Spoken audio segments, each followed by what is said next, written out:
Morning నిద్ర లేవగానే ఒక హ్యాపీ న్యూస్ చూసిన. అదేంటంటే మన Pranees Life channel 1000 subscribers milestone reach అయింది అనమాట. నాకు నిజంగా చాలా అంటే చాలా హ్యాపీగా అనిపించింది. నేను అసలు ఎక్స్పెక్టే చేయలేదు. నా ఓవరాల్ ఎక్సైట్మెంట్ అంతా నేను ఆల్రెడీ వేరే వీడియో చేసి అది అప్లోడ్ చేసిన. మీరు ఇఫ్ చూడకపోతే నేను కింద యాడ్ చేస్తాను లింక్, వెళ్ళి చూడండి. ఇంకేంది ఇట్స్ టైమ్ టు సెలబ్రేట్ అని చెప్పి మా వాళ్ళు కేక్ తీసుకొచ్చి నాకు సర్ప్రైజ్ ఇచ్చారు. మన సక్సెస్ ని మనకన్నా ఎక్కువగా ఎంజాయ్ చేసేది ఎవరైనా ఉన్నారంటే అది మనల్ని ఇష్టపడే వాళ్ళు మాత్రమే. ఆ విషయంలో అయితే నేను చాలా లక్కీ అని అనుకుంటా.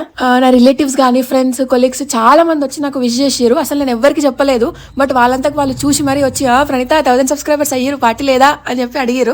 వాళ్ళందరికీ మళ్ళీ థ్యాంక్ యూ చెప్తున్నాను. నేను అదేంటి కేక్ మీద క్యాండిల్స్ బ్లో చేయకుండానే కట్ చేస్తున్నావు అని డౌట్ వస్తుందేమో. నేను అర్థమని అనుకున్నా, బట్ మా వాళ్ళ నుండి క్యాండిల్స్ అట్లా ఆరిపోద్దు ఉండాలి, అట్లానే కట్ చేసేసి అని అన్నారు. ఎందుకో నాకు రీజన్ తెలియదు, మీకు తెలిస్తే కామెంట్ చేయండి. And my first cake piece goes to my partner in everything. And next it goes to you people who believed in me. Thank you so much for that. And next నేను కూడా ఒక చిన్న cake piece తినేసి celebrations నేను చేసినాం అనమాట. అట్లా cake విషయానికి వస్తే టేస్ట్ మాత్రం చాలా బాగుంది. అండ్ ఫ్లేవర్ వచ్చేసి బటర్ స్కాచ్ అనుకుంటా. అండ్ యాజ్ యూజువల్ గా కేక్ మీద చెర్రీ ఉంటే అది మాత్రం నాకే కావాలి.